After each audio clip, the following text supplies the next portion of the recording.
Hola, ahí está. ¿Estamos? Buenas tardes. Bueno, para los que vienen de la mañana y fueron a almorzar, espero que hayan tenido un buen almuerzo. Ahora estamos retomando la actividad del coloquio. Esta primer mesa del segundo segmento del sábado, que es un placer estar acá, junto a mí, Silvia Amigo, Elena Javif, Hilda Levín y Sergio Staude. Para comenzar, le doy la palabra a Silvia Amigo, AME de la escuela y AE de la escuela. Adelante. Ahí tenés un micrófono. Buenas noches. ¿Ahora sí? Buenas tardes. Ay, sí. Buenas tardes. Es que estamos todos en una sensación como de que sigue esto en un rolón. Buenas tardes, buenas tardes. Bueno, me sumo a los agradecimientos a la comisión organizadora, a la comisión directiva. Creo que han elegido muy bien el tema. Alejandra Rodrigo, que me cursó la invitación, que agradecí mucho. Y el tema me parece sumamente importante. Me parece muy importante porque hay en la escuela y en las instituciones que trabajan con la escuela una investigación en curso sobre el fin de cada análisis, el fin del análisis y el fin de cada análisis, sobre lo incurable, pero también porque me interesa quitarle al tema lo que noto que tiene como un aura idealizante. Eso del aura idealizante lo comenté en la invitación, en el flyer que subí a Instagram para invitar a la gente a concurrir a este coloquio de invierno. Bien, voy a comenzar, no voy a hacer nada original porque se citó muchas veces aquí, a comentar algo de Freud, de su escrito testamentario, Das Endliche und das Unendliche Analyse, el análisis terminable e interminable, donde él habla de, al final de su práctica, cuando había acumulado muchísima experiencia como analista, como supervisor, como para a la vez saber de la eficacia sin par de la práctica que él había puesto en el mundo, y una práctica nueva, inventada por él, como así de los escollos con los que él se tropezaba, ¿sí? Y que como era honesto, él fue siempre realmente honesto. Incluso ustedes saben que en las curas de Dora, de la joven homosexual, a pie de página ponía donde él se había equivocado. Como era honesto, también sabía los límites de su práctica, que hoy podríamos llamar lo incurable, y que voy a tratar de comentar, por lo menos a mi juicio. Sabía también que estos límites daban pábulo a quienes querían atacar esa nueva práctica. Esa nueva práctica era atacada por los enemigos del psicoanálisis y los enemigos de su creador, del propio Freud. Siempre que alguien quiere atacar, busca de un árbol las hojas frágiles. La invidia busca, ¿se acuerdan? La invidia de la que hablaba Lacan, siempre encuentra hojas frágiles y con esas hojas frágiles imagina que el árbol está caído y con ese árbol caído pretende hacer leña del árbol caído, pero el árbol es firme y no está caído y vamos a tratar de ver dónde hay la fragilidad de las hojas, de las ramas, que hacen que un árbol esté vivo. Si no, sería un árbol de cartón, piedra, un árbol de utilería.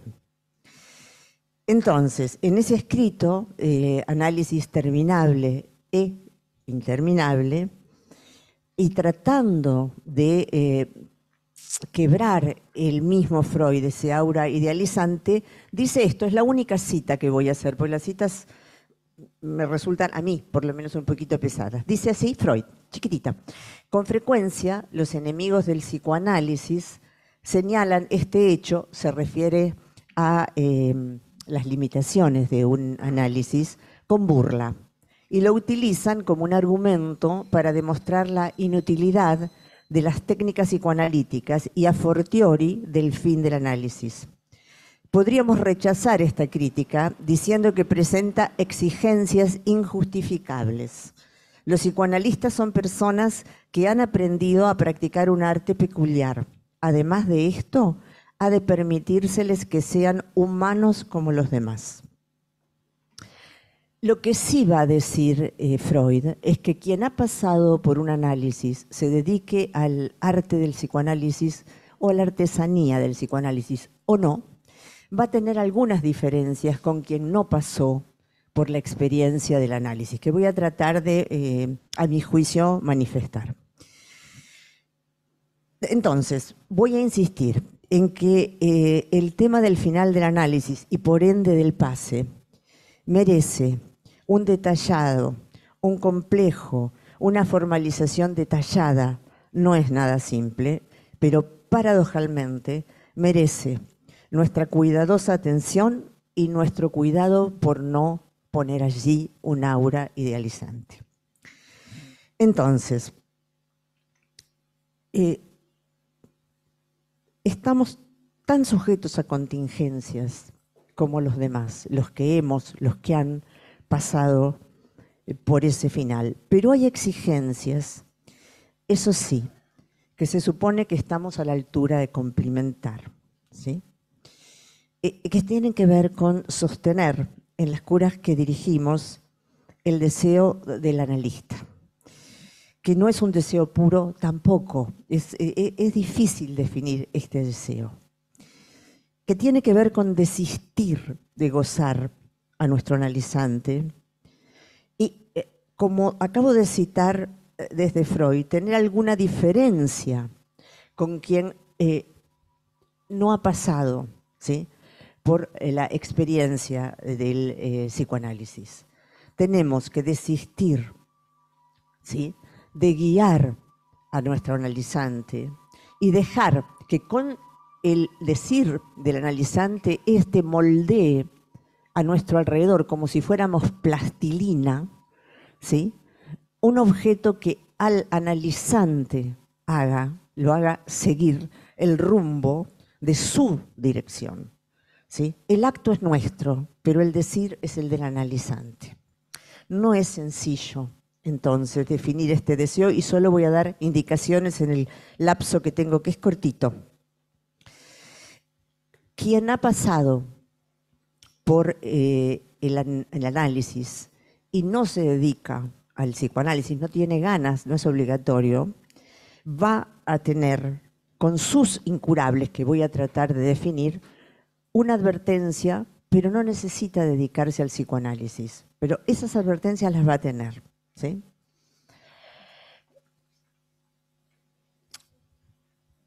Entonces, desde Freud hay algo que él va a acentuar en este texto fundacional, que es la cuestión de la pulsión. En Freud va a decir que en relación a la pulsión, donde hace girar la cuestión de los finales de análisis, si leen, lo tienen probablemente fresco, es un texto muy importante, pero voy a recortarlo. Él dice que hay algo que el analizante puede definirlo como llegando o no al final del análisis, que es la fuerza de la pulsión. ¿Y qué se hace? ¿Qué se puede hacer con esa pulsión? Él va a decir que hacia los finales de análisis, alguien con esa pulsión tendría que poder llegar a, lo digo en alemán, Genuss und Leistungsfähigkeit. Se ha traducido, y no critico ninguna traducción, una lengua es imposible de volcar en otra, amar y trabajar. Se ha traducido por amar y trabajar, pero considero la traducción sosa. Genuss es gozar. Y Leistungsfähigkeit es ponerse a producir, ¿sí? Entonces, yo diría que es poder gozar del buen modo y producir para que uno, el analizante mismo, pague por su goce, que no tenga otro que pagar por el modo de gozar. Esto no es fácil, ¿sí? Entonces, Lacan va a retomar el guante de este, comillas, destino de las finales de análisis con la pulsión, pero va a añadir otra cosa que no en ese texto, pero hacia la misma época Freud va a decir. Son las conferencias, no las introductorias al psicoanálisis, pero las segundas. Va a decir que la pulsión se elabora en fantasía. Entonces, como decía ayer Carlos Paola, en el fantasma en francés quiere decir fantasía, ¿sí? Dejamos la traducción que todos usamos. La demanda del otro es cambiada por una representación del objeto A. Lacan, entonces, va a añadir varios temas al tema de la pulsión que Lacan trae en Análisis terminable e interminable. Freud va a trabajar esa pulsión con los mecanismos de defensa que trae desde su hija Ana, es decir, la fuerza del yo, etc. Lacan va a tomar tanto lo de la pulsión como lo del fantasma la fantasía que había traído Freud, de otra manera. Va a dejar de lado los mecanismos de defensa que cita Freud con las teorías de su hija Ana. Entonces, hay una pregunta, voy a hacer un hojaldre entre Freud y Lacan y entre diversas etapas de Lacan mismo. Voy a hacer un hojaldre, ¿sí? Algunos, por supuesto, cuando termino voy al hojaldre itself. Va a preguntarse, hablando de pulsión y articulándolo con el fantasma y con los finales de análisis, ¿cómo puede vivir la pulsión quien ha atravesado el fantasma radical? Voy a traer un esquema, voy a copiarme del maestro local Isidoro Beg. Un esquemita el que le pido que lo tomen simplemente como un apoyo de pensamiento. No me pregunten mucho, siguiendo las indicaciones de Emiliano, lo voy a poner apoyado en la mesa. Dice Lacan, de memoria lo digo, la transferencia aparta la demanda de la pulsión, la lleva la demanda, un minuto, al sujeto supuesto saber, el esquema es mío, ¿sí? El deseo del analista diferencia todo lo que es posible, el ideal del objeto, ¿sí? Con ese objeto construye el fantasma, ahora lo dejo, y atravesado el fantasma vuelve el sujeto a la pulsión. Pero vuelve, ya no acéfalo, es mi opinión y mi esquema, me hago responsable, y voy a hacer otro hojaldre con el Saint-Homme, ¿sí? Con el último, con la teoría nodal, y tiene una posibilidad que es el todo, pero no eso. Hablando del incurable, el sujeto va a poder decir en relación a la demanda pulsional, eso, con eso no, con eso no puedo o no quiero, con eso no. Es decir, sabe dónde decir que no. Entonces, perdón el hojaldre, efectivamente, todavía no es la hora de la merienda, efectivamente, pero bueno, me adelanto. Es una de las formas de Lacan de hablar de los finales de análisis y quizás con el no eso, el sujeto va a poder, con ese residuo, hacer algo sintomático, TH, o sintomático. Entonces, Lacan retoma, hojaldreando con Freud, en este esquema que me permití traer, ese esquema es mío, voy a traer otrito de Lacan nada más. Atravesamiento del fantasma y obtención del Saint-Homme no se oponen a mi juicio, ¿sí? No se oponen a mi juicio. Voy a ir de adelante para atrás.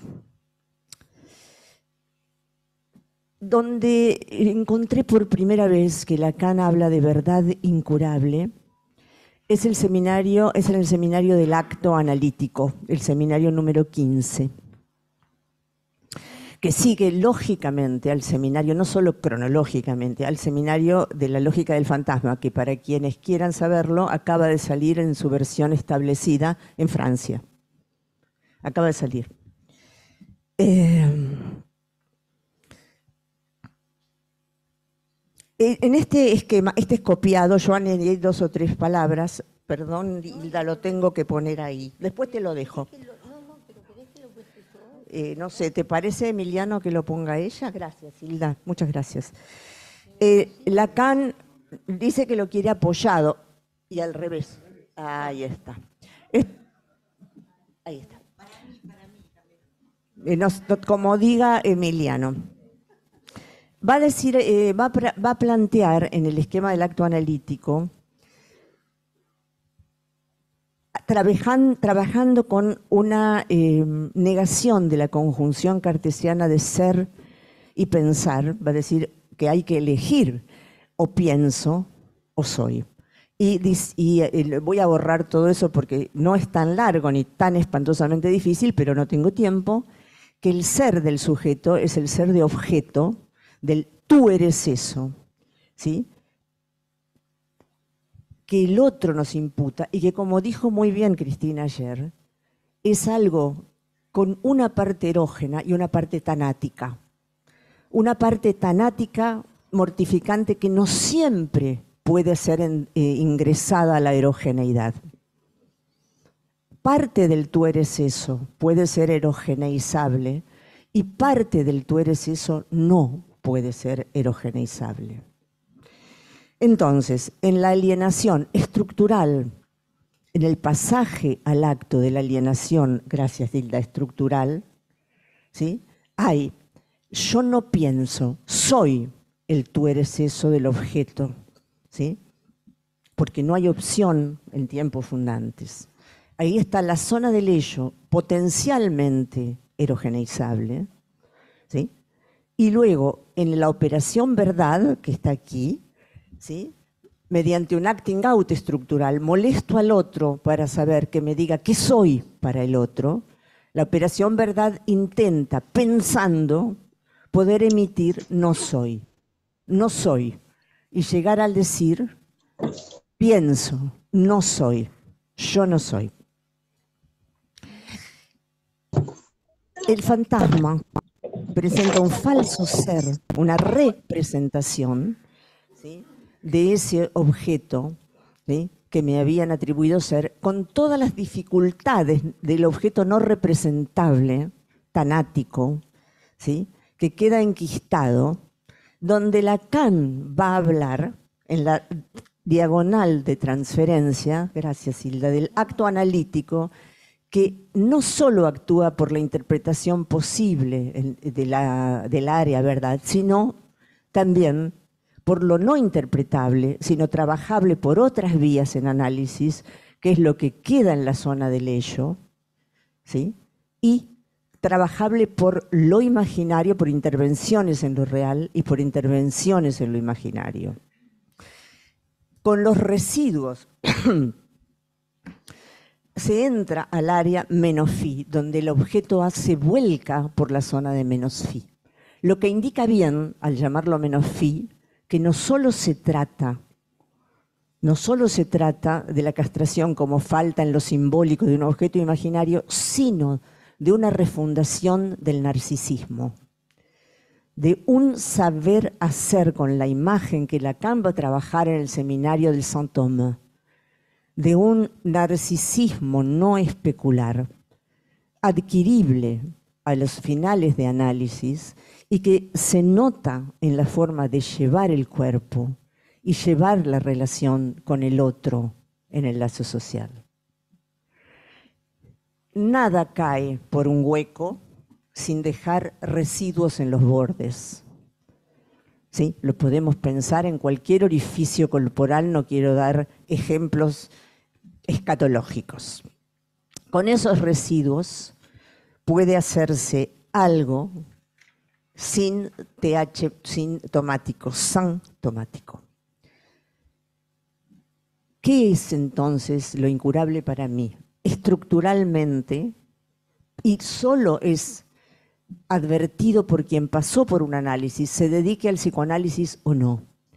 Nuestra finitud, nuestra incurabilidad, nuestro singularísimo savoir-faire con eso. Es singular, no todos hacen igual con eso.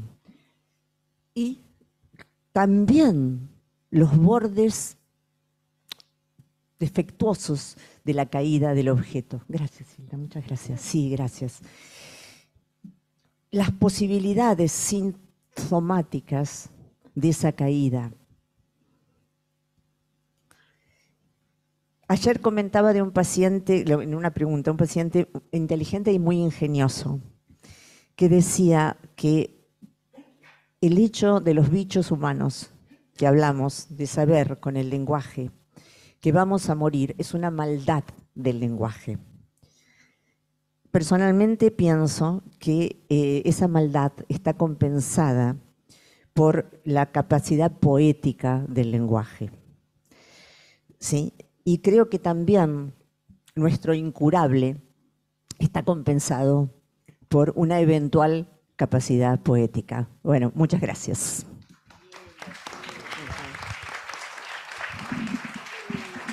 Muchas gracias, Gracias. Silvia. Muchas gracias, Silvia. A continuación, Elena Javif, AME y AE de la Escuela Freudiana.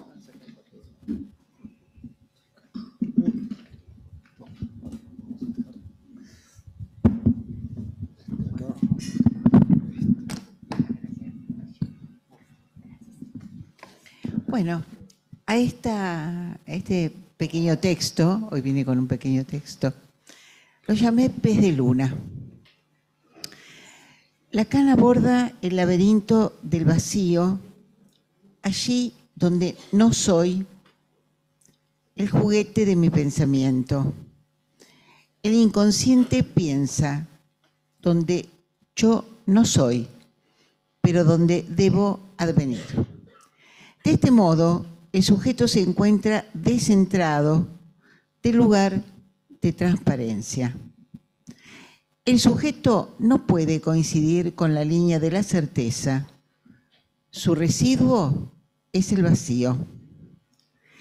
El agujero, nombrado vacío, es el nombre propio del ser y es el tiempo que supone donde el sujeto entra dentro de la verdad como causa. Lo simbólico funda el ser en la palabra, pero el trabajo de transmisión de analista de escuela en una operación de fin de análisis abre un camino a un vacío localizado más allá de la palabra y que ninguna reflexión depurada puede dar acceso a él. ¿Qué es el sujeto en una experiencia de fin de análisis? No es más que un entramado o la sorpresa de que en esta experiencia lo infinito se hace finito. El acontecimiento, a través de una nominación, ha convocado su errar en una intervención. El vacío le pertenece al ser y la verdad del lado de lo que no tiene fórmula. En relación al vacío donde habita la nominación del analista de escuela, propongo la huella de la Shoah. Por ahí he escuchado que donde hay un analista de escuela no hay Shoah. Traducida como catástrofe del tiempo de una vida. Platón habla de un ser con ausencia de límites, de un sueño que aspira a ser múltiple, bien grande, donde el ser hace eclosión. Es impensable. El genio del filósofo propone que lo múltiple se disipa, queda como un ente diseminado. A partir de Lacan es el nombre del vacío lo que permite el sueño. Para un analista de escuela, me pregunto, ¿hay una Shoah que grita en sus sueños?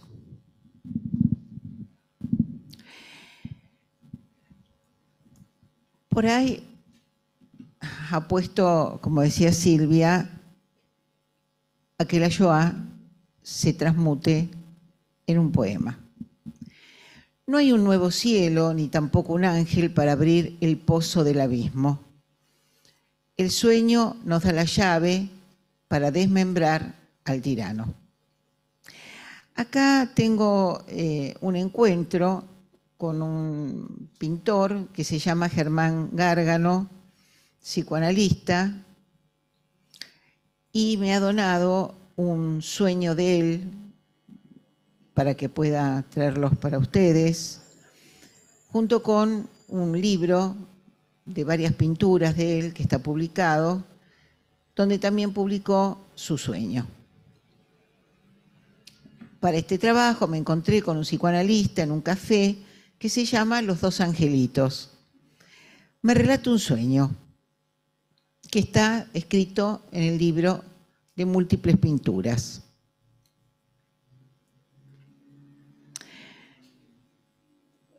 Él estaba en la cárcel, ¿no? Y se le ha repetido reiteradamente y me autorizó a que lo cuente. En una cárcel sin luz ni agua, manipulado para la muerte, el síntoma no equilibra su encierro. Esto es un comentario que le hago. Y empieza el sueño. Durante años he seguido viviendo en muchas oportunidades como si la libertad fuese solo un sueño, que me aliviaba del despertar a la realidad de la prisión.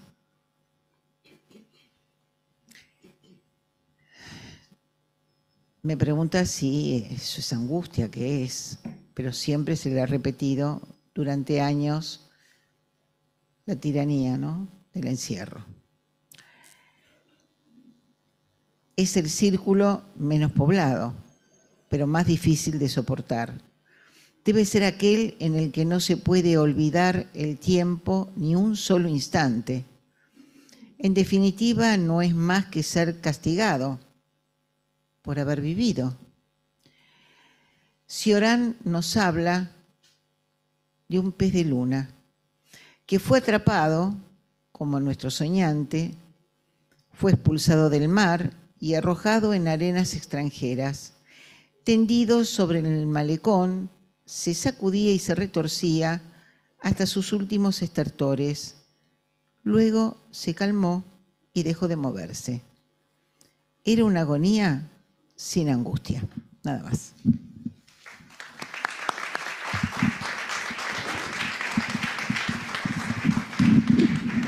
Muchísimas gracias, Elena. A continuación le paso la palabra a Hilda Levin, AME de la Escuela Freudiana.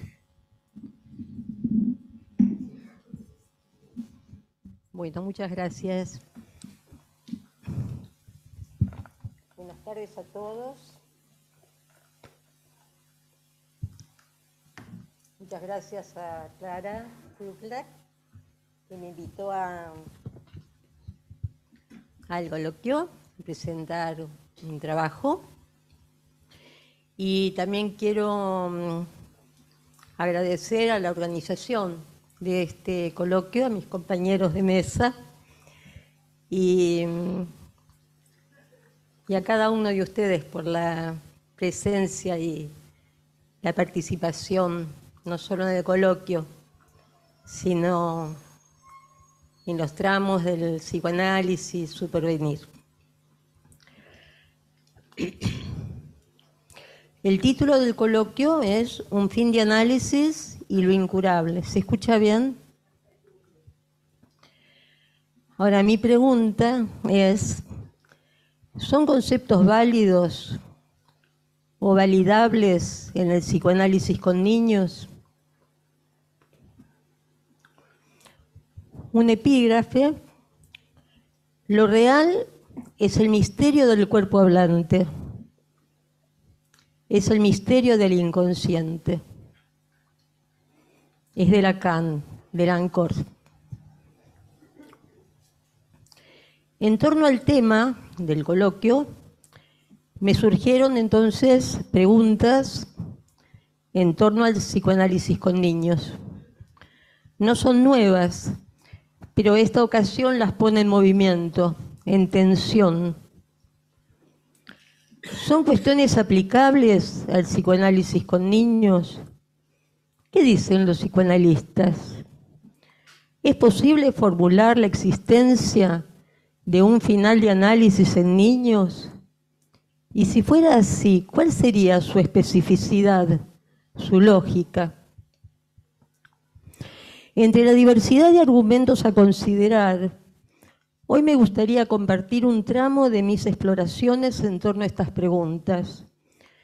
Considero relevante delimitar definiciones y enfoques relacionados con los modos de lo incurable y su posible puesta en juego en el psicoanálisis con niños. Algunos lugares en los que aparece lo incurable en Freud y en Lacan. El término incurable se menciona poco en las enseñanzas de Lacan, pero quiero destacar hoy algunos lugares donde aparece. Uno es en el primer seminario de 1953, en el que se analizan los escritos técnicos de Freud. Lacan elige un fragmento de la interpretación de los sueños, al azar. Se refiere al famoso sueño que sigue a una conversación en la que se menciona una enfermedad sin cura. Efectivamente, en principio, el vocablo incurable, que proviene de la expresión latina incurabilis, significa lo que no se puede curar, es decir, lo que no tiene arreglo ni alivio posible. Esta es una vertiente del término. Otra, que leemos en otros fragmentos de Lacan, se habló en el coloquio y se sigue hablando en el coloquio de esto, y también lo encuentro en nuestras experiencias, es un tema en el que considero que desde ahí se encausa el tema, se encausa el tema de este coloquio, es en referencia a los irreductibles en la estructura del sujeto viviente, no en relación con lo terminal de la muerte física. En una mención a lo incurable, en el seminario Ancor, Lacan se refiere a curar el infinito. Quizá en referencia, esto lo tomó ayer Daniel Pagola, quizá en referencia a la infinitud latente en toda existencia irisada de borromeidad. Quisiera subrayar que el sufijo ble indica que puede. Este modal poder nos alerta en torno a cierta lógica que subyace en las dimensiones que abre el psicoanálisis el término incurable.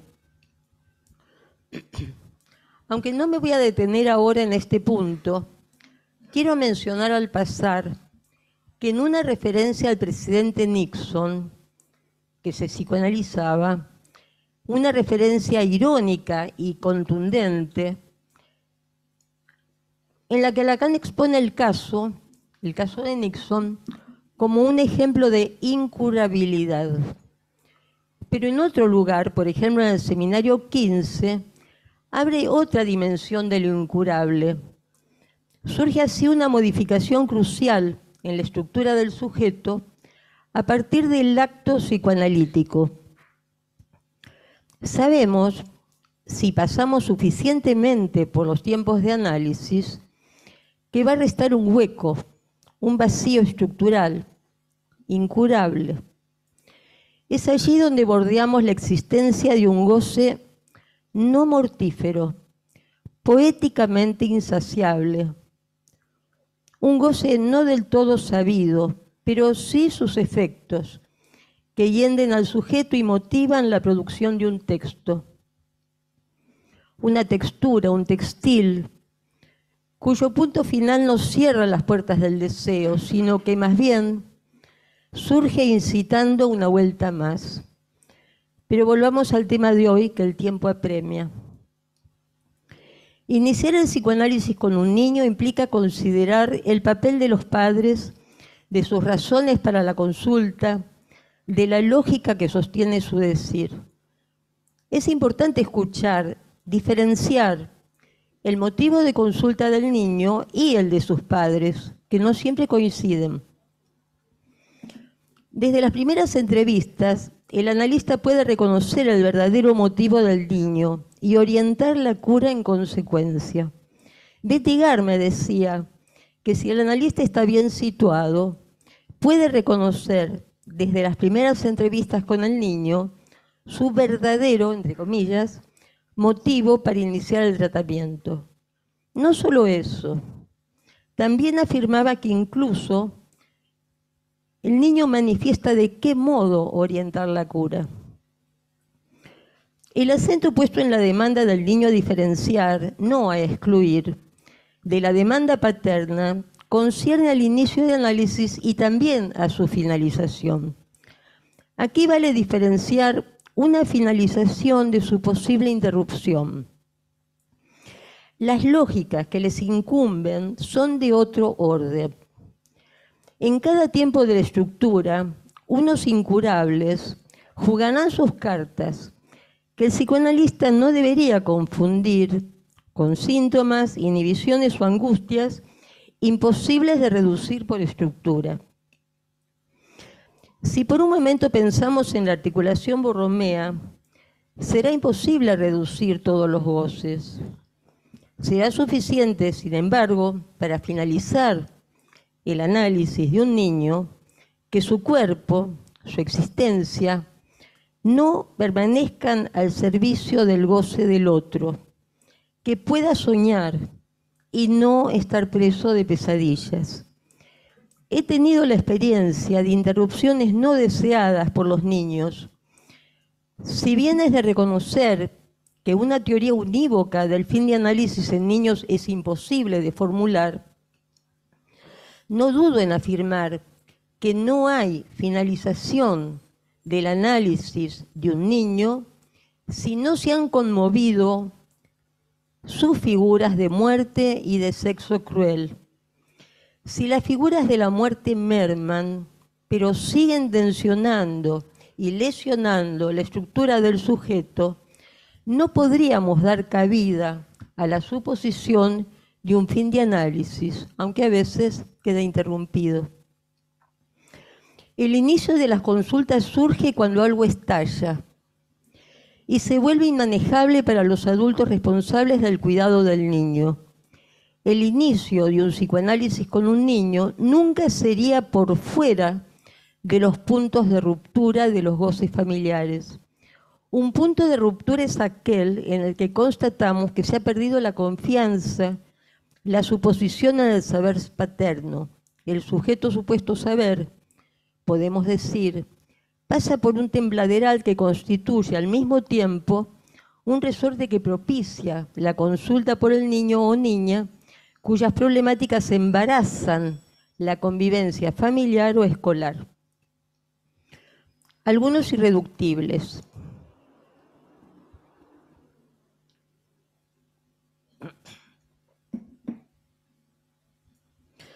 Un real con el que nos encontramos es a su vez un hecho estructural. La estructura en los niños es una estructura semiabierta, abierta a nuevas inscripciones y experiencias, sin dejar de considerar que siempre algo permanece inconcluso.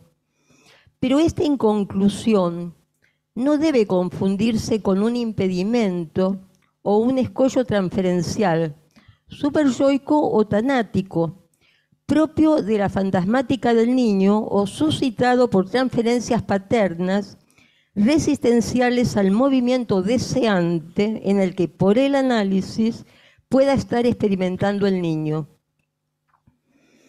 Es de notar también que existen situaciones en las que el mismo niño revela, a través de dibujos, de sueños, o explicitándolo verbalmente, su deseo de concluir, de ya está, ya no necesito venir más. De alguna manera el fin conllevará necesariamente que se perfile el sujeto en su barradura, del mismo modo que incidirá en la posición del niño en su relación con un deseo propio, singular. Para esto sería suficiente, siguiendo las enseñanzas de Lacan y de nuestra práctica, que pueda ubicarse en la perspectiva del fantasma. Esto es, poder pasar por un lugar fálico significante que se desprenda de la tendencia a ocupar un lugar de falo imaginario,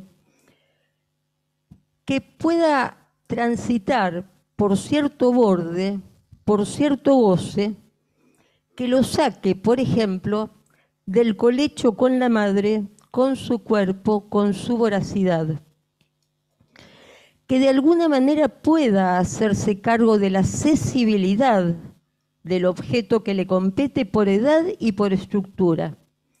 Que pueda sostenerse sin quedar encapsulado en funcionar como objeto de los goces que lo retuvieron. El psicoanalista no puede ignorar el efecto que produce en los niños pequeños la crueldad de los mayores, ya sea por peleas entre ellos, ya sea en relación con los niños. En un breve relato, Montmanoni nos cuenta un caso de dificultades caracteriales.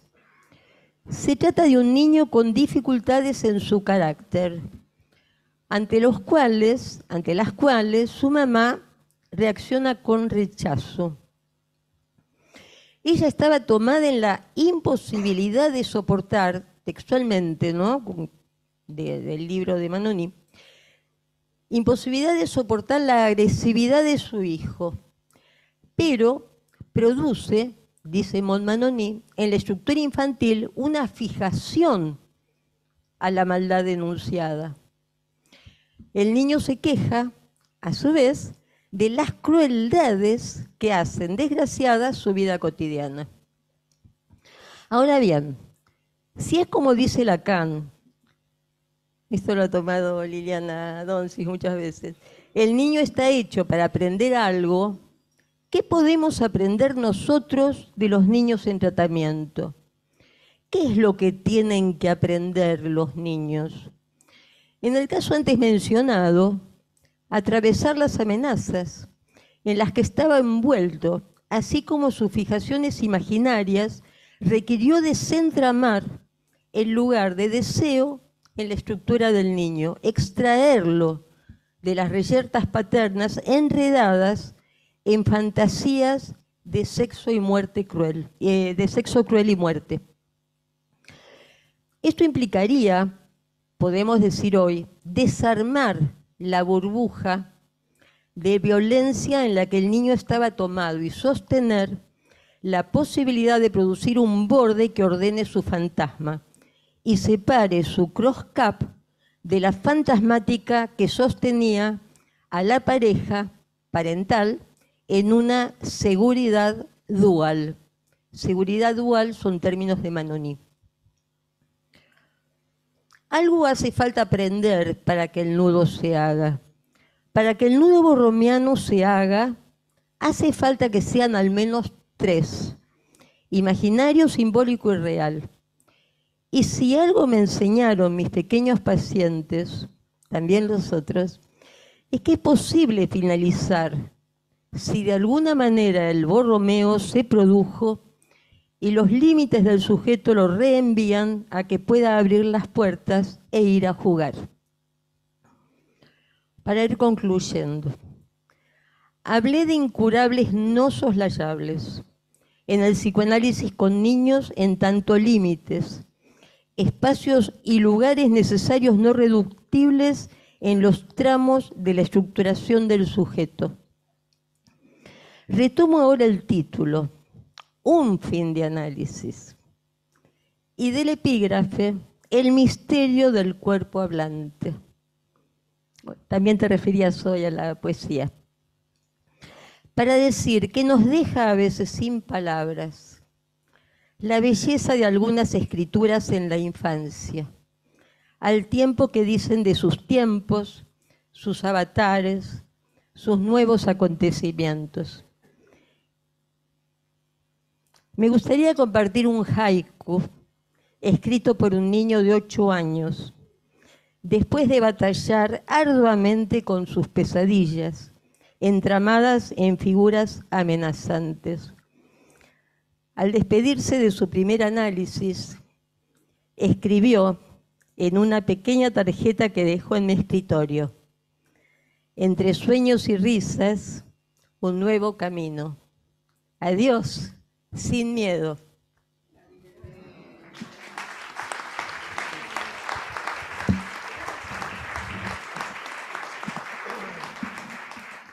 Muchas gracias, Hilda.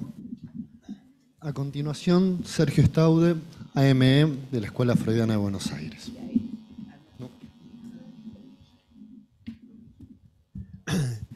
Gracias. Buenas tardes a todos.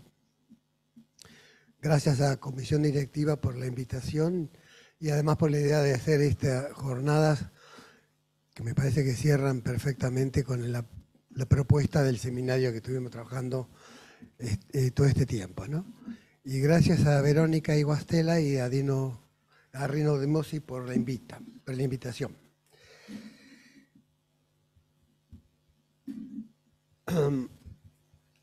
Hay una lógica que nos indica un final de análisis del tiempo de comprender. Hace un tiempo, Eric Porsche abordó el tema del fin de análisis como el tiempo de un anudamiento de prisa, el tiempo de desanudamiento transferencial. El que advendrá o podrá advenir exanalizante ha encontrado una otra apoyatura de sostén subjetivo, que, en el mejor de los casos, o lo esperable, fue fruto efectivo del trabajo analítico. ¿Quién y cómo se advierte esa efectividad en el análisis didáctico? Es tema de un rompecabezas del jurado que necesita advertir justamente los parámetros de esa nominación. Y ahí uno piensa que hay, como ya fue indicado varias veces, por otro lado, en las jornadas, el final de análisis respecto de la posición del analista adquiere una particularidad y una diferencia específica que no es igual al común de los analizantes que no son ni serán analistas, ¿no? No sé si es exactamente lo mismo, pero pensaba con lo que trajo Hilda recién, digamos, ¿no? Hay alguien que no solamente, hay un final que depende no solamente de la decisión del que fue analizante, sino que hay un criterio que evalúa esa decisión, como el análisis de niños, ¿no? No porque los analistas sean niños, pero me refiero que hay un criterio que va más allá del acto en sí de una decisión, ¿no? Pero en todos los casos lo que acontece son fines de análisis, son siempre un acontecimiento singular. Es el fin de un análisis con un analista. Por eso Lacan inventó la experiencia del pase, para poder anoticiarnos de esos posibles finales. Es el final de un tiempo de comprender que implicó ese pasaje a través de un anudamiento de prisa. Esto nos lleva a la pregunta por el sintón y por la función del escabel. Ese logro subjetivo sostén de una apoyatura que advierte de una direccionalidad deseante. Es cierto que ese un final deja en pie la pregunta por lo incurable de cada travesía. Eso incurable, que es una advertencia de que siempre hay un tope en la subjetivación sexual y que también hay un tope de la significación de los síntomas. Es decir, siempre nos topamos con un saber en falta. Pero lo que sí es necesario, y eso es el modo de evaluar justamente el acontecimiento del fin de análisis, es que es necesario que esos bordes queden significados, especificados por el singular transcurrir de cada análisis. Por eso, insisto, cada final siempre es una singularidad. El recurso del texto de Lacan sobre los tres prisioneros dio lugar a tres tiempos lógicos: el instante de ver, el momento de comprender y el de concluir. El fin de análisis, como el acto del analizante, es una suerte de certidumbre anticipada en dejar de ser objeto que mentía una identidad, un eso soy, un de ser para afrontar la aventura de seguir siendo. Hay caída del analista, en tanto prescindencia no tanto de su saber y de su decir, siempre en duda de los neuróticos o en los neuróticos, sino de una expectativa de esperar de un saber de un otro. El analista puede acordar con esa decisión, pero no la determina. Lo incurable. Siempre quedan restos y presencias de lo real de goce más allá del significante y del fantasma. Materias primas del trabajo de análisis. Atravesar el fantasma de astillas sueltas desde donde es posible construir, en el mejor de los casos, un síntoma.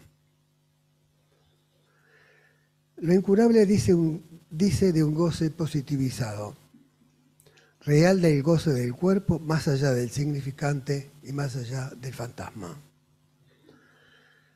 Un fuera de sentido que el inconsciente, por suerte o con suerte, logró descifrar. Y también un fuera de la ley del lenguaje. La transformación del síntoma en síntoma implica un dejar de sufrirlo. Lo que no encaja es lo que queda como un resto de lo que se tramitó con la palabra. Las pulsiones demandan ciegas y a la vez son imposibles de satisfacer. Una advertencia.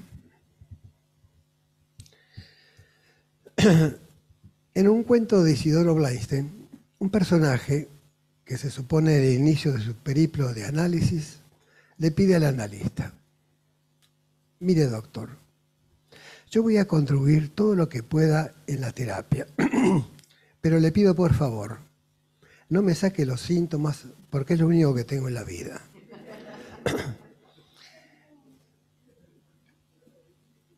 Lo que sí requería, por supuesto, era dejar de padecerlos, pero también resguardar aquello que es una apoyatura. Fin de análisis es el fin de una pesadilla, como decía antes.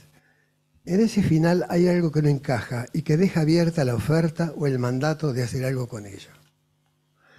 Digo, creo que es un criterio para pensar que no es tan no necesario, sino imperioso esto de patear rápidamente un síntoma, sino justamente me parece que la alternativa del síntoma es clarísima, que hay que hacer algo con eso, no solamente eliminarlo al modo de una cirugía, ¿no?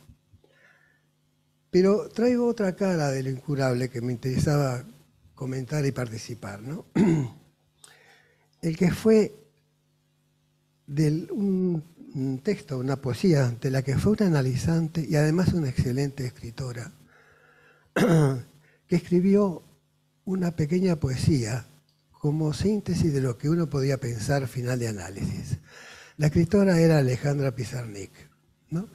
La poesía se llama Solamente y dice así: ya comprendo la verdad, estalla en mis deseos y en mis desdichas, en mis desencuentros y en mis desequilibrios. Ya comprendo la verdad, ahora a buscar la vida. Es muy linda, muy rica y lindísima, la mejor descripción poética, ¿no? Pero lo que a mí me llamó la atención y me interesó tomarla es porque, siendo alguien que se analizó y una excelente poeta, se suicida. Lo cual nos deja una apertura y una interrogación exactamente por lo incurable, no solamente del lado de la práctica analítica, sino también del valor del arte y de la creación. ¿no? Me había quedado dando vuelta, digamos, el trabajo que trajo Calcanini, que hablaba de la pintora japonesa, que la pobrecita no puede dejar de hacer nunca eso porque se va al tacho, digamos, ¿no? Es decir, está pidiendo una cama para descansar porque no puede dejar de producir. Me parece que Alejandra Pizarnik lo dijo, acá hasta acá llegué, digamos, por más que me podría pasar la vida escribiendo, ¿no? Tal vez en todos los casos es una suerte de advertencia que no tenemos que confundir lo real con la verdad. Bueno, gracias por la escucha.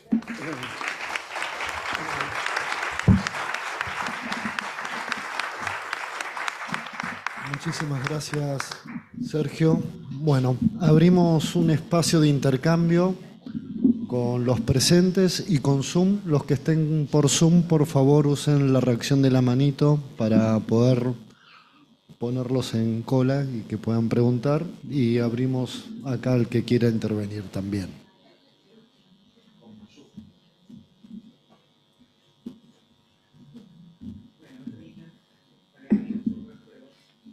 Sergio,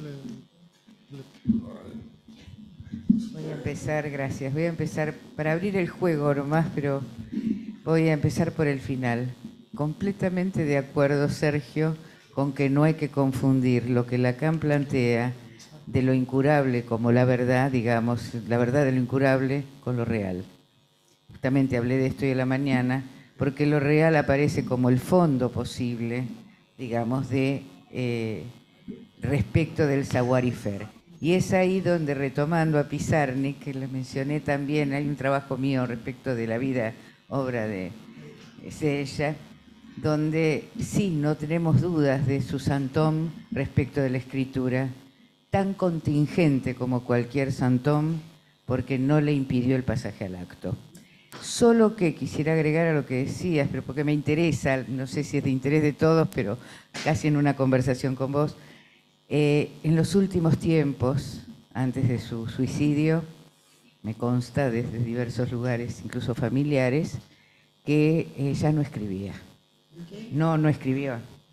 En los últimos tiempos, después de la internación en el Pirovano, que siempre le cuestionó a Pichon Rivière, no escribía, solo dibujaba en sus insomnios nocturnos, pero los dibujos eran infantiles, están en internet.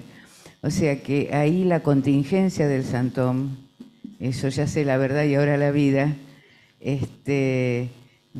fue la contingencia y cierta fugacidad, ¿no? Así que, bueno, te agradezco muchísimo porque me evoca y me dan ganas de seguir por ese lado y acuerdo con tu propuesta totalmente. Entre verdad y real hay que hacer la diferencia. Y bueno, ya que Hilda me convocó, te agradezco, Hilda. Hemos aprendido mutuamente en la vida y hace años. Y es lo siguiente, justamente cuando empezabas a hablar del final de análisis de niños, me acordé de un viejo trabajo que seguro estuviste ahí escuchando lo que era si algún niño alguna vez pidió el pase, aun cuando terminara su análisis. Y bueno, me preguntaron en ese momento, creo que Alba, si era una pregunta retórica la mía de si pidió el pase. Le dije, no, es clínica, totalmente, porque aunque conociera dispositivos posibles, resulta de que hay algo que vos planteás muy bien y que si tenés ganas de abrirlo un poco más, que se trata del anudamiento en el análisis, cómo se pueda. No podemos decir siempre igual, porque para eso tenemos la posibilidad del cuarto, cómo se pueda, pero que ahí radica precisamente la posibilidad de esas conclusiones, finales inconclusos, concuerdo con vos, finales inconclusos, porque además Lacan es tan preciso con lo del nudo en la niñez. Son 10 renglones del seminario 21 de una clase donde habla de esto y donde discute nada más ni nada menos que con Kant y con Freud, para decir que para Kant la transmisión y lo que tiene que hacer un niño es educarse con la transmisión de los padres. Hay que leer, convoca a leer la pedagogía de Kant, que los padres tienen que transmitir los axiomas básicos, los imperativos, todo, etcétera, etcétera. Y Lacan le dice, no, señor Kant, no es así. tiene que aprender a hacer el nudo, es decir, tiene que borromeizarse, porque si alguna cuerda sale, queda suelta, se va a volver loco. Creo que si tenés ganas de abrir un poquito, bueno, no, al contrario. Y bueno, me dejo acá para no... Liliana, se lo pasás a Alejandra, por favor, y después le paso Muchas la palabra a gracias Silvia por Weinstein. las presentaciones. Creo poder arrimar alguna cuestión, alguna pregunta. Silvia, todo pero no eso, y vos dijiste saber hacer con eso. Entonces, creo que ahí ubicás o señalás el lugar del síntoma. En el todo pero no eso, el Lacan lo dice explícitamente, ¿no? Pero el eso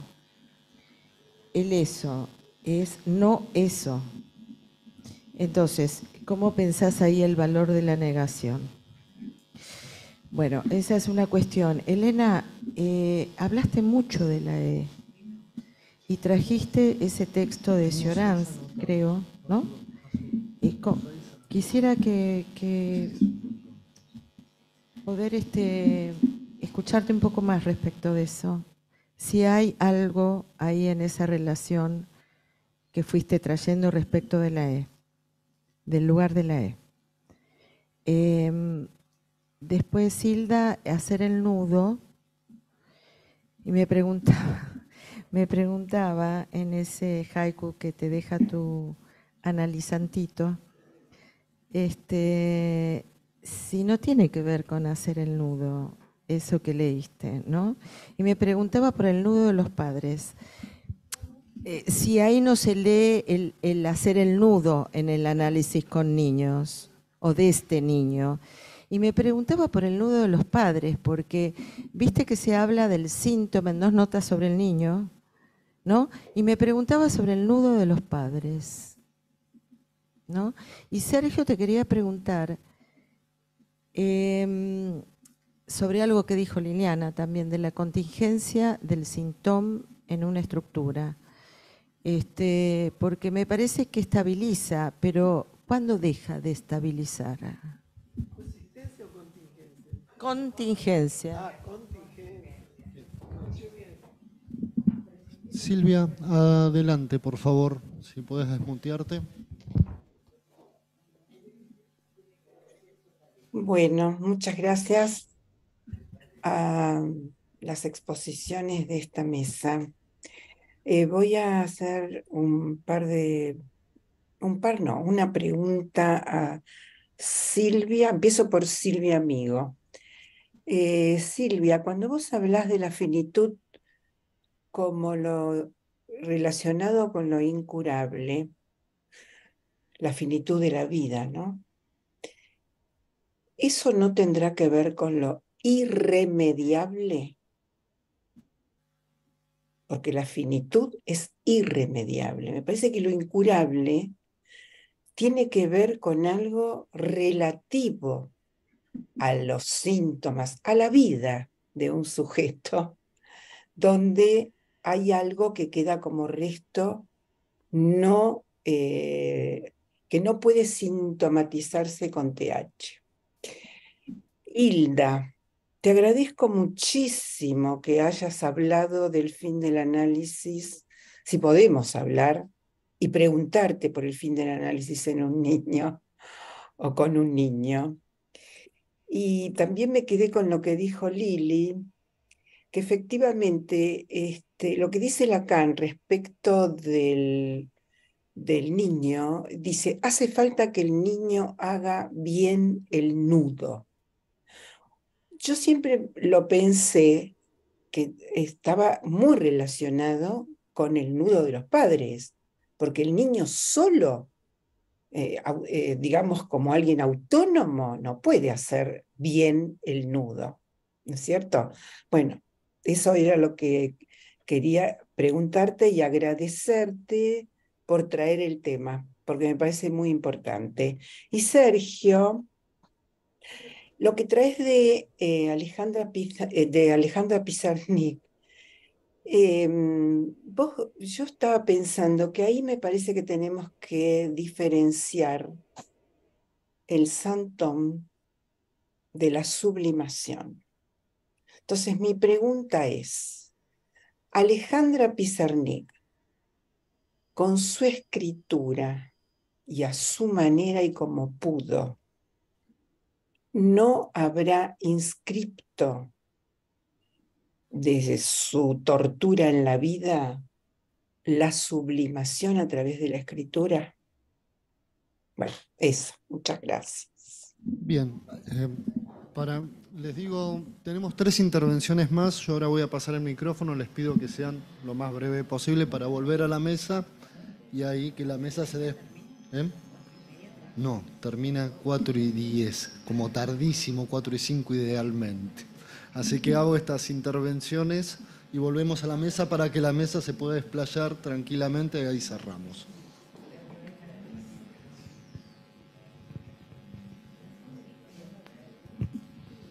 Bueno, me parecieron muy buenos los trabajos. Hay muchas cosas que me interesan y que me gustaría preguntar, pero por razones de tiempo voy a privilegiar, quería preguntarle a Silvia acerca de la diferencia que ella postuló entre la castración y la refundación narcisista. Lo planteaba específicamente como 2 operaciones distintas.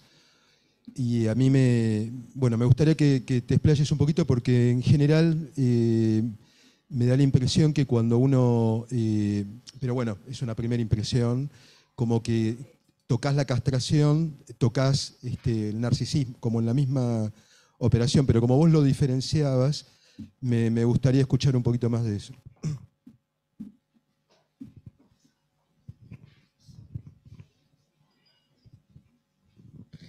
Bueno, muchas gracias a todos por los trabajos.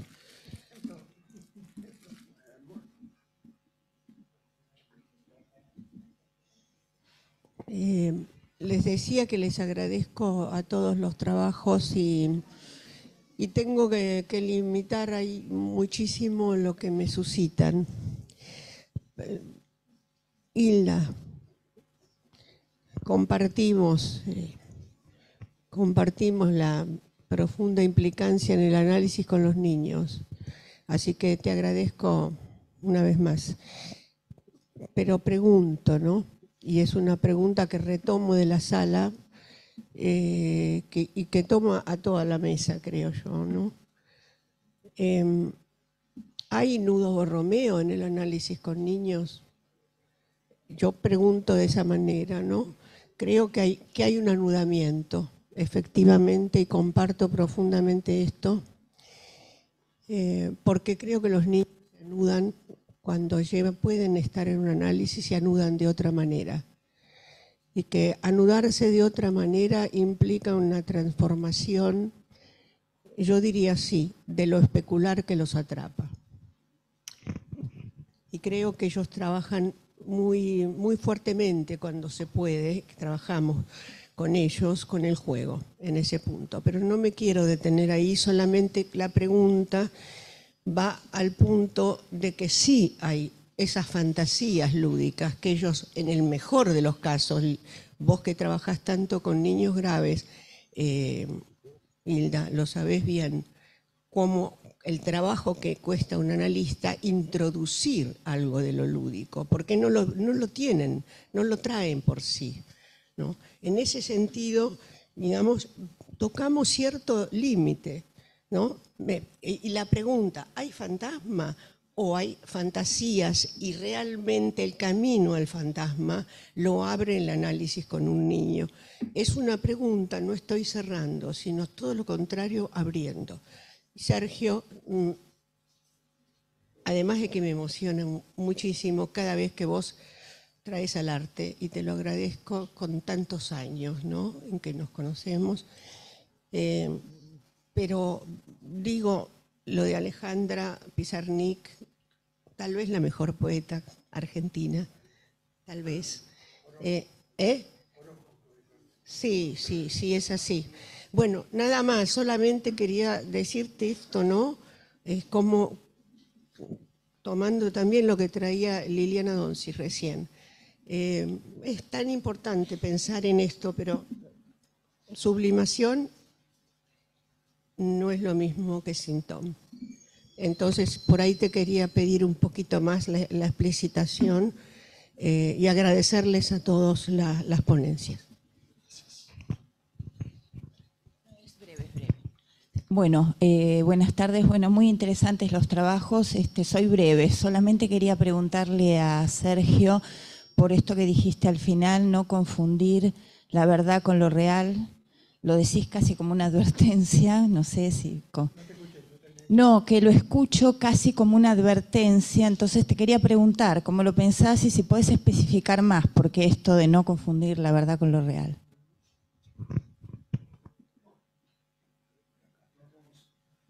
Volvemos a la mesa, no sé quién quiere tomar la palabra. A mí me gustaría decir algo. Bueno, adelante y vayan respondiendo. Bueno, agradezco muchísimo las preguntas porque en parte tienen que ver con, bueno, haber escuchado algo de lo que no dije y que realmente es importante para desplegar, para articular y para seguir pensando. Ayer, Eva, te agradezco, recordaba en su trabajo que en una ocasión anterior, creo que fue en el coloquio de verano, dije algo acerca de la recta infinita. ¿Se escucha bien? Sí. Algo acerca de la recta infinita. En el seminario 23, en el seminario 22, clase 1, Lacan habla de eso en relación a dos nudos nada más. Entonces la recta infinita, digamos, al atravesar, ¿no? ¿No? No, le estaba respondiendo a otra. Pensé que... No era bueno, no, porque puede ser no también. La recta infinita, al atravesar esos dos nudos, los borré en misas, ¿no? Pero eso, recordaba Eva, que yo había dicho, pero yo lo leí en Lacan, que tiene que ver con la palabra del analista, ¿no? Entonces, hablando de la palabra y de la palabra de los padres y de la palabra de los niños, a mí me parece que para lograr que el nudo se haga, uno dice nudo, dice mal nudo, es cadena, ¿no? Pero para lograr que la cadena borromea se haga de algún modo, pensando en el análisis con niños, que tienen mucho para enseñarnos porque generalmente los niños que vienen a raíz de perturbaciones gravísimas.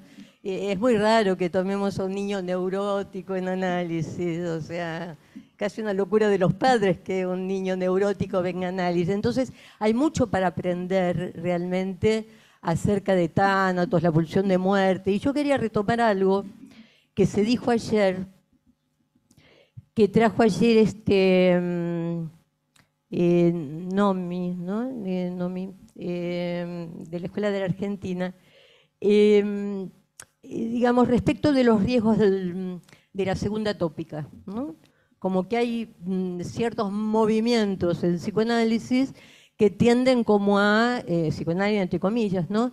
Que tienden como a engrosar el yo, ¿no? Yo daba el ejemplo también de Wilson. Y a mí me parece que hay algo en relación a la segunda tópica que nos conviene retomar, pero que nos conviene retomar pensando en algo que empezó a surgir este año, para mí por lo menos, en relación a relatos de la práctica, relatos en torno a niños muy pequeños, escritos por psicoanalistas, digamos, algo que tiene que ver con, digamos, con lo que podríamos abreviar en términos de lógica deóntica, ¿no? La lógica deóntica es una lógica en la cual, ¿te acordás, Clara, que yo te había preguntado? Es una lógica en la cual se trabajan algunos, digamos, algunos modos que, para resumir mucho ahora, porque no hay mucho tiempo, podríamos circunscribir en términos de lo prohibido, lo admitido, lo permitido, y que son formulaciones que tienen mucho que ver con lo que escuchamos del superyo. Entonces, hay interrupciones de análisis que los niños no quieren, pero que los padres sí, y hay muchas cuestiones que tienen que ver con, digamos, con turbulencias del ello y del superyo, maternos, paternos, que a mí me parece que leyéndolos el analista desde el lado de las lógicas que implica, ¿no? de la lógica que puede estar en juego en las formulaciones del, digamos que rápidamente pensamos en términos del superyo y en términos de un ello, digamos, torbellinesco.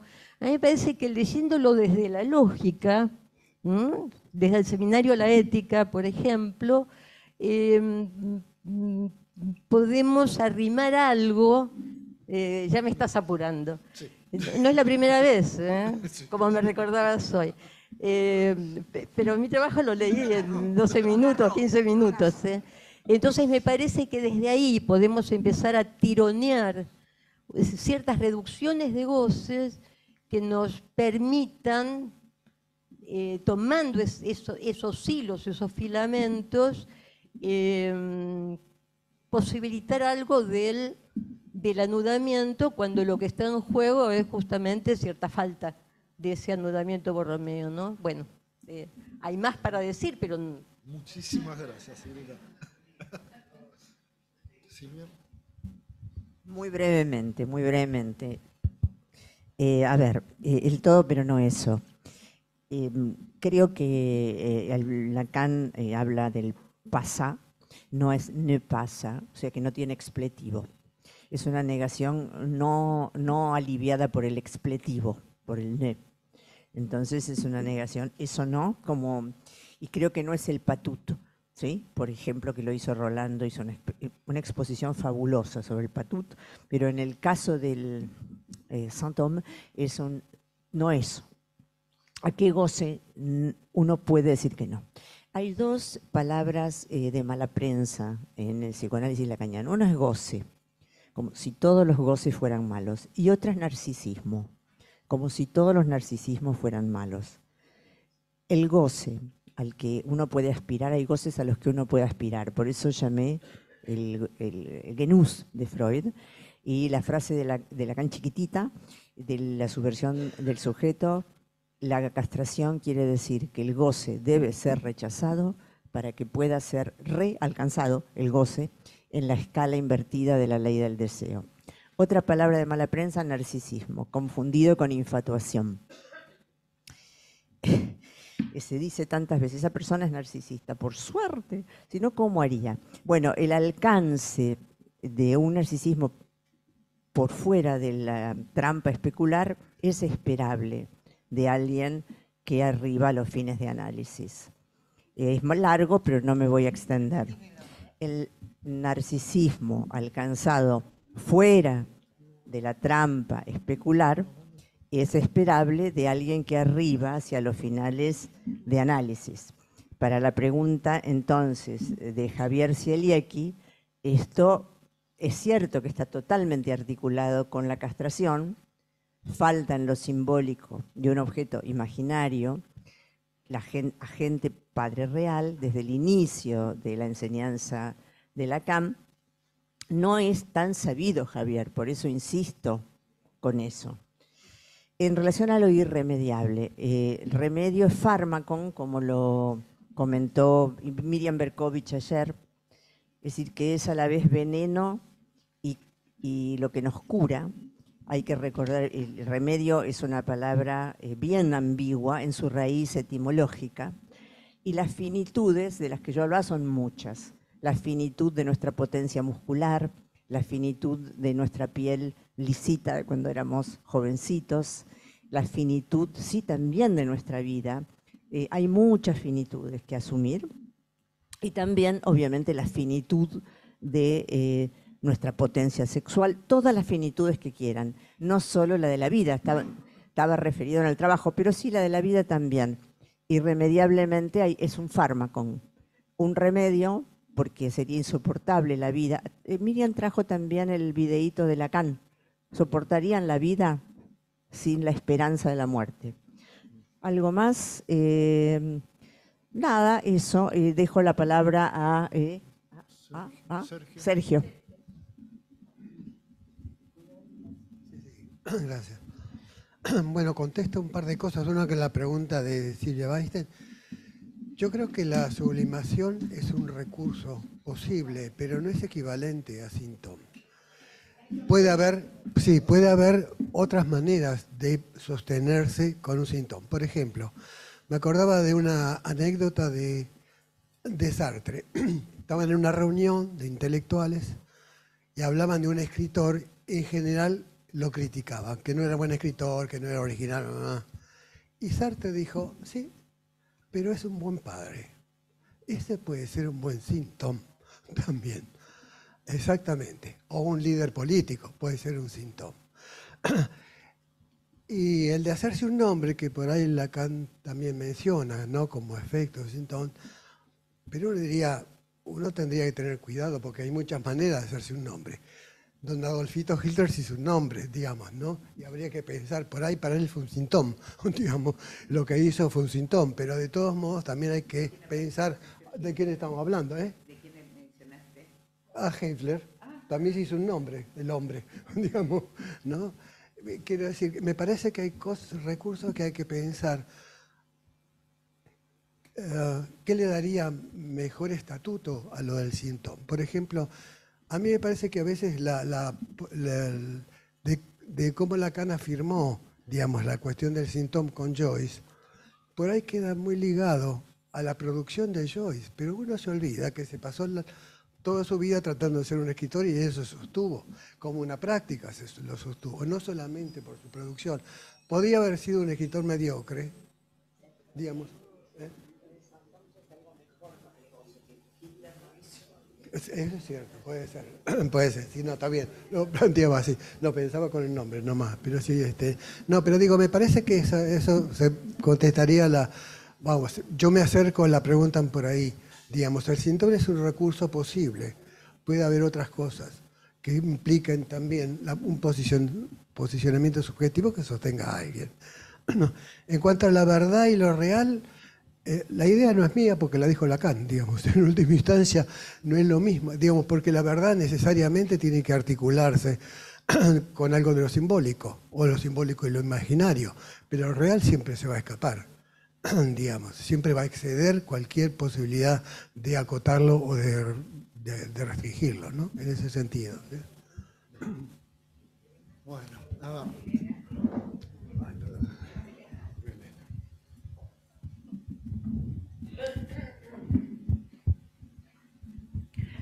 Bueno, sí, lo escucharon bien. Esta hojita que traje era sobre la nominación de analista de escuela y su relación posible con la Shoah. Si un analista de escuela podía ser afectado en algún momento de su vida por la Shoah.